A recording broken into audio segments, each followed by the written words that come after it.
Hello বন্ধুরা, কেমন আছো তোমরা সকলে? আশা করি অনেক ভালো আছো। তো চলে এলাম একটা মিনি ব্লগ নিয়ে। তো আমি গেছিলাম, এটা অনেক দিনকার ভিডিও, আমি সেরকমভাবে তোমাদের সঙ্গে শেয়ার করতে পারিনি একটু অসুবিধার জন্য। তো আমি গেছিলাম ডলফিন মিটআপে, আর সত্যি আমি ফার্স্ট টাইম গেছিলাম, আমার খুবই ভালো লেগেছিলো।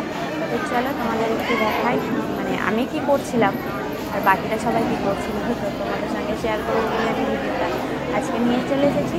তো আমি তো এক সাইডে চুপচাপ বসেছিলাম, আর এইদিকে দেখছিলাম কি একটা দিদিভাই খুব ডান্স করছে, তাই ভাবলাম চলো একটু ভিডিও করে নিই তোমাদের সঙ্গে শেয়ার করব বলে।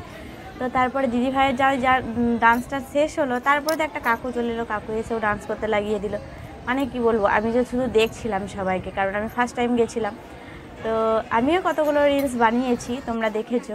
আর তারপরে এইদিকে দেখো, এই দাদা ভাই আর সোনালি তো ভিডিও বানাচ্ছিল। তো আমি সবাইকে আমার ভিডিওর মধ্যে নিয়েছিলাম, ভিডিও নিচ্ছিলাম সবাইকার, তার কারণে তোমাদের সঙ্গে শেয়ার করতে পারি যে এখানে গিয়ে কে কী করছিল।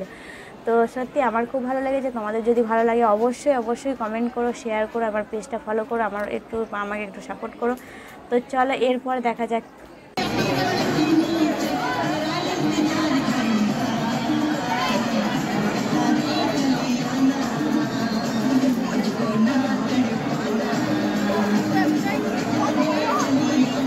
তো এইখানে তো দাদা ভাই আর এই ছোটো ছোটো গুনোগুলো ডান্স আমার খুবই ভালো লেগেছে। তোমাদের কেমন লাগলো অবশ্যই কমেন্ট করো। আর তারপর চলে এলাম এই যে এই দাদা ভাইয়ের কাছে। এখানেও তো খুব ডান্স হচ্ছিলো, চারিদিকে শুধু ডান্স হচ্ছে, রিলস হচ্ছে, ভিডিও হচ্ছে। আমার সত্যি খুব ভালো লেগেছিলো। তো তোমাদের কেমন লাগলো অবশ্যই কমেন্ট করে জানাও। তো তারপর এইদিকে তো দাদা ভাই ক্যামেরার সামনে ডান্স করছিল, আর এইদিকে সোনালি পিছনে। তো চলো আজকের ভিডিও এই পর্যন্ত, আবার দেখা হচ্ছে নেক্সট ভিডিওয়। তো তোমরা ততক্ষণ ভালো থেকো, আর অবশ্যই আমার পেজটা ফলো করো।